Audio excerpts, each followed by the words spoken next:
I'm going to call the member for Monero. Thank you. Speaker, as a representative of Monero, I represent a portion of Kosciuszko National Park in this place. I, along with the two other lower house members in this place, all supported the repeal of the previous legislation put in place by the previous government. We all, when a previous petition came to this place, supported the petitioners in that as well. Speaker, as a representative of the Monero electorate, I have been following this issue for a very long time. I was re-elected to this place in 2023, but I was previously the member from 2003 to 2011.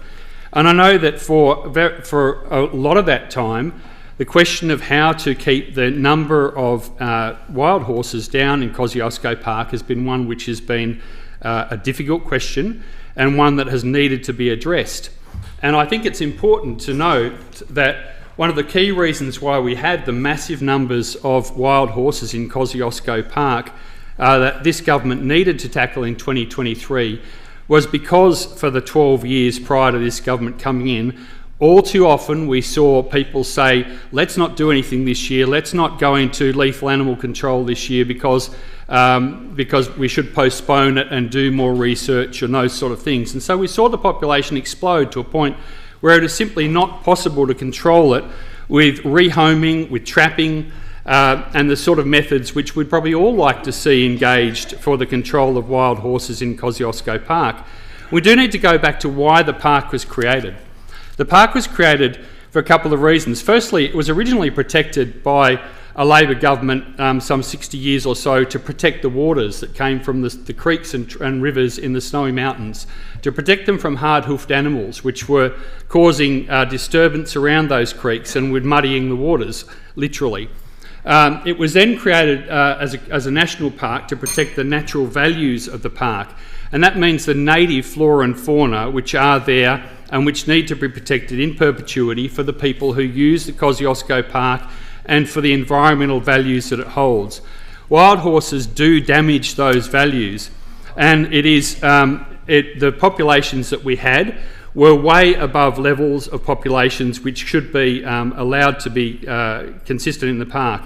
I was seeing wild horses in areas like Bob's Ridge, right up high at the highest points of Kosciuszko, along the boggy, the big boggy, and I have seen, since horses have been removed from those areas, a very strong rehabilitation of the creeks and the vegetation around those creeks, and I know that's being repeated in other areas of the park. So what we have at the moment is a plan which tries to keep the horses in 2 retention areas and keep them down below 3,000. Now, I've had a number of people say to me, and I have spoken to people who are pro-Brumby advocates, who are rehomers, and some of whom are very reasonable about these things. But I have also had people who've made claims to me, for instance, suggesting there was less than 3,000 horses when we started. Well, we have removed 10,384 horses since 2021, so that shows that there was a lot more than those people were saying. In the most recent work, we've removed 7,000 through aerial shooting. We've also, over this last winter campaign, removed over 2,000 feral deer, 310 pigs, 35 goats, foxes and wild dogs as well. And that shows that we are serious about controlling all feral pest species in Kosciuszko Park as a government. It is difficult, and I do understand the emotional attachment that people have to the horses in the park, but they are not native parts of the park. They are not the descendants of the whalers that our veterans took to World War I. Only one of those was brought back to Australia, and that went to Western Australia. Many of the pictures that we've seen on social media are not accurate. Some were taken in other parts of New South Wales.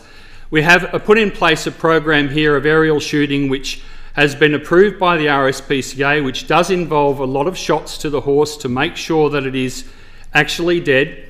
And I know from talking to park staff who've done their job diligently that those programs are followed with rigour and with making sure that the horses are dead when they are shot.